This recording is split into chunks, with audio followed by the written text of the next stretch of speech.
దేశ బడ్జెట్ ఏదైతే 1వ తారీఖున రిలీజ్ అయినటువంటి దేశ బడ్జెట్ ఉందో, నిర్మలా సీతారామన్ గారు రిలీజ్ చేసినటువంటి బడ్జెట్ మధ్య తరగతి కుటుంబాలు కానీ మధ్య తరగతి వ్యక్తులకి ఎలా ఉపయోగపడుతుంది, అసలు ఇది పాజిటివా నెగిటివా, ఈ అంశం మీద మనతో మాట్లాడడానికి personal and financial expert Ramesh Pasupuleti గారు ఉన్నారు. ఒకసారి ఆయన మాటల్లో తెలుసుకుందాం. సార్ నమస్తే. నమస్తే. అసలు ఈ బడ్జెట్ లో ఏ ధరలు పెరగడానికి అవకాశం ఉంది, అసలు ఏ ధరలు తగ్గుతాయి? అంటే ఇప్పుడు వెజిటేబుల్స్ కానీ లేదా రెగ్యులర్ గా వాడుతున్నటువంటి ప్రజలు ఏవైతే వాడుతున్న నిత్యావసర సరుకుల్లో వేటి ధరలు పెరగడానికి అవకాశం ఉంటుంది సార్? అది ఇప్పుడు ఇచ్చిన బడ్జెట్ లో ఏంటంటే క్లియర్ గా మనకి ఒక 2 మెయిన్ వస్తువుల ధరలు తగ్గుతున్నాయి. ఒకటి వచ్చేసి మొబైల్ ఫోన్స్. మొబైల్ ఫోన్స్ ఏదైతే మనం ఇప్పుడు కొద్దిగా హై ఎండ్ ఫోన్స్ ఇంపోర్ట్ చేసుకున్నాం. అవును సార్. సో చిన్న ఫోన్స్ ఇప్పుడు ఇండియాలోనే తయారవుతున్నాయి. మ్యానుఫ్యాక్చర్స్ ఇక్కడ మేక్ ఇన్ ఇండియా వచ్చిన కాడ నుంచి చిన్న ఫోన్స్ అన్ని ఇండియాలో తయారవుతున్నాయి. అంటే ఆల్మోస్ట్ 50,000 రూపీస్ లోపల ఉన్న ఫోన్లన్నీ ఇక్కడ తయారవుతున్నాయి. కొద్దిగా హై ఎండ్ ఫోన్స్ మనం ఇంపోర్ట్ చేసుకున్నాం. ఓకే. అంటే మనం ఐఫోన్ కానీ శాంసంగ్ కానీ ఇలాంటి హై ఎండ్ ఫోన్స్ అన్ని మనం ఇంపోర్ట్ చేసుకున్నాం. వీటికి ఏమవుతుందంటే 5% తగ్గించారు యాక్చువల్గా ఇంపోర్ట్ డ్యూటీ. ఓకే. ఇంపోర్ట్ డ్యూటీని 5% తగ్గించారు. అంటే ఇంతకుముందు 20% ఉంది. ఈ 20%ని 5%కి 15% తీసుకొచ్చారు. అంటే 5% కట్ చేశారు అక్కడ. సో దీనివల్ల ఏమవుతుందంటే డెఫినెట్గా మనకు 5% ఇప్పుడు ఐఫోన్ ఉంది, 1 lakh రావాల్సింది 95,000 రావాల్సి వస్తుంది. 95,000 కాకపోతే 96,000. వాళ్ళు ఏమన్నా కొంచెం కంపెనీ వాళ్ళు కొద్దిగా లాభం చూసుకున్నా కూడా ఒక 4% వినియోగదారుడికి ఇవ్వడానికి అవకాశం ఉంది. సో ఇలాగ హై ఎండ్ ఫోన్స్ తగ్గుతాయి కంపల్సరీగా. ఓకే. రెండోది వచ్చేసి మనం బ్యాటరీస్. ఓకే. అది ఫోన్ బ్యాటరీ కానివ్వండి, బైక్ బ్యాటరీ కానివ్వండి, కార్ బ్యాటరీ కానివ్వండి. సో ఈ బ్యాటరీకి అవసరమయ్యే ముడి సరుకు ఉంది. ఇది మనం ఇంపోర్ట్ చేసుకుంటున్నాం. సో దీనికి 12 రకాల ముడి సరుకులు ఉన్నాయి.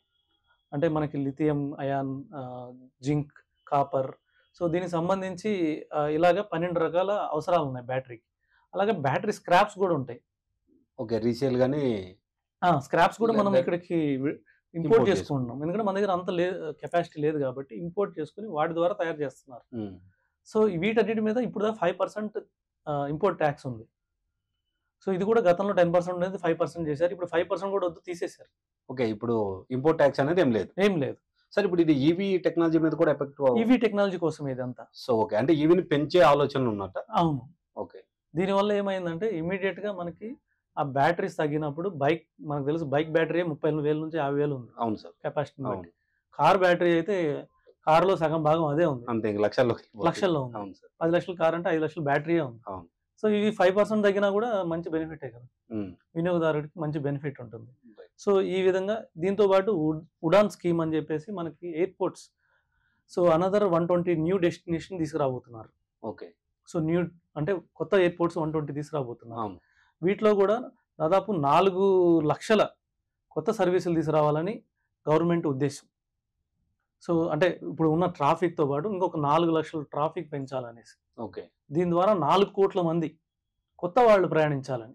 అంటే ఇప్పుడు దాకా ప్రయాణిస్తున్న వాళ్ళు ఉన్నారు కానీ ఇంకా అది పెంచాలి, ఇంక్రీజ్ చేయాలి. 4 కోట్ల మంది మధ్యతరగతి వాళ్ళు ప్రయాణించాలి. ఓకే. అంటే న్యూ ప్యాసింజర్స్ రావాలని వాళ్ళ ఉద్దేశం. అంటే 4 కోట్ల న్యూ ప్యాసింజర్స్ వస్తే ఏమవుతుందంటే డెఫినెట్గా వాళ్ళందరికి లాభాలు వస్తాయి. అవును సార్. దీనికోసం అని ఉడాన్ స్కీమ్ కోసం 1,00,000 కోట్లు ప్రకటించారు. సో రానున్న రోజుల్లో ఇది డెఫినెట్గా టికెట్స్ ఫేర్ తగ్గుతాయి. ఇప్పుడు 4 లక్షల సర్వీసెస్ పెరిగినాయి, దాదాపు 120 న్యూ ఎయిర్పోర్ట్స్ వచ్చినాయి. సో 4 కోట్ల వాళ్ళు ప్రయాణించాలంటే కంపల్సరిగా మిడిల్ క్లాస్ వాళ్ళ కోసం కొద్దిగా ఎయిర్ ఫేర్స్ తగ్గిస్తారు. ఓకే. సో ఇవి తగ్గబోయాయి.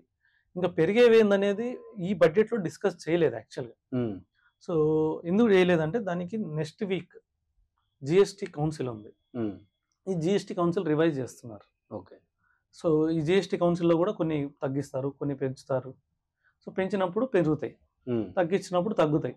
మళ్ళీ నెక్స్ట్ వీక్ ఇంకొకటి నిర్మలా సీతారామన్ గారు చెప్పింది ఏంటంటే బడ్జెట్లో న్యూ ట్యాక్స్ లాస్ రాబోతున్నాయి. Tax loss. ఓకే. ఇప్పుడు వరకు మనం 1961, 1967 ఇవే ట్యాక్స్ లాస్ యూజ్ చేస్తున్నాం. ఆ లాస్ మీద ఇప్పుడు వరకు కంటిన్యూ అవుతుంది. ఓకే. కొన్ని బిఫోర్ ఇండిపెండెన్స్ లాస్ కూడా ఉన్నాయి. సో ఇప్పుడు అవన్నీ రెనోవేట్ చేయబోతున్నారు, కొత్తగా రాబోతున్నాయి. సో చట్టాలు అనేవి కొద్దిగా మార్చడానికి అవకాశం ఉంది. వీటిలో ఏమన్నా మారితే మారుతుంది. ప్రజెంట్ అయితే ఇప్పుడు ఉన్న బడ్జెట్ లో వాళ్ళు చెప్పింది క్లియర్లీ తగ్గుతాయి ఏదో చెప్పారు, పెరుగుతాయి అనేది జిఎస్టీ కౌన్సిల్ లో తెలుస్తుంది. ఎందుకంటే జిఎస్టీ ఇప్పుడు 5% ఉన్నదని 18% చేశారు అనుకోండి, అది పెరుగుతుంది. సో జిఎస్టీ పెరిగిందంటే ఆటోమేటిక్ గా దాని వాల్యూ పెరిగిపోతుంది. ఇప్పుడు 5% ఉందని 28% చేశారు అనుకోండి లగ్జరీ గుడ్స్ కింద, అది పెరిగిపోతుంది. ఇప్పుడు సపోజ్ 28% ఉన్నదాన్ని 5% చేశారనుకోండి, ఉమ్, అది తగ్గిపోతుంది. ఇప్పుడు మనం చూస్తే ఏసీలు, కార్స్ అవును. ఇవన్నీ 28% ఉన్నాయి. ఇవాళ రేపట్లో టీవీలు కూడా 28% ఉంది. ఉమ్, మిడిల్ క్లాస్ వాళ్ళకి టీవీ వాడుతున్నారు కదా. సో మిడిల్ క్లాస్ వాళ్ళు ఏసీ కూడా వాడుతున్నారు కొంతమంది, ఆల్మోస్ట్ చాలా మంది వాడుతున్నారు. అవును. ఇలాంటి హైదరాబాద్ లాంటి సిటీలో, హాట్ సిటీలో ఉండాలంటే కొంచెం కొంచెం రెగ్యులర్ రిక్వైర్మెంట్ అయితే ఏసీ రిక్వైర్మెంట్ ఉంది. వీటన్నిటికీ 28% కన్నా కొద్దిగా తగ్గిస్తారని ఆలోచన ఓకే. తగ్గించేటప్పుడు ధరలు తగ్గడానికి అవకాశం అవకాశం ఉంటుంది. ఉంది. లేదా జిఎస్టీ కోణంలో ఏమైనా పెంచారు, ఒక 2% పెరిగినా ఆటోమేటిక్ రేట్లు పెరిగిపోతాయి. కొన్నిటిని 5% లో ఉన్నాయి, అవి రివైజ్ చేయొచ్చు. ఓకే. ఏదంటే ఎవరైతే లగ్జరీ వాళ్ళు వాడతారో, ఉమ్, లగ్జరీ వాళ్ళు ఉన్నాయి నార్మల్గా 28% లో ఉంటాయి, నార్మల్గా అందరూ వాడే 18% లో ఉంటాయి. సో ఇంకా లోయర్ క్లాస్ వాళ్ళే ఇది వాడతారు అనుకున్నాయి 5% లో ఉంటాయి. ఇది నార్మల్ రూల్. ఫుడ్ అంటే అత్యవసరాలు 5% లో ఉంటాయి. అవును. నార్మల్ మిడిల్ క్లాస్ వాళ్ళకి అందుబాటులో ఉండే 15%, 18% లో ఉంటాయి. ఇంకా బాగా లగ్జరీ గుడ్స్ వాళ్ళు వాడే మొత్తం 28% ఉంటాయి. సో ఇప్పుడు అవి కూడా తగ్గిస్తారని ఒక అంచనా. సో ఏదైతే ఇన్కమ్ ట్యాక్స్ లోన హయ్యర్ పీపుల్ మాత్రమే కట్టాలి, మిడిల్ క్లాస్ వాళ్ళకి కొంత ఊరట కలిగించినట్టుగా జిఎస్టీ కోణంలో కూడా అలాగే ఉంటే బాగుంటది. డెఫినెట్ గా ఓకే. ఈ బడ్జెట్ లో మనం చూడబోతున్నాం.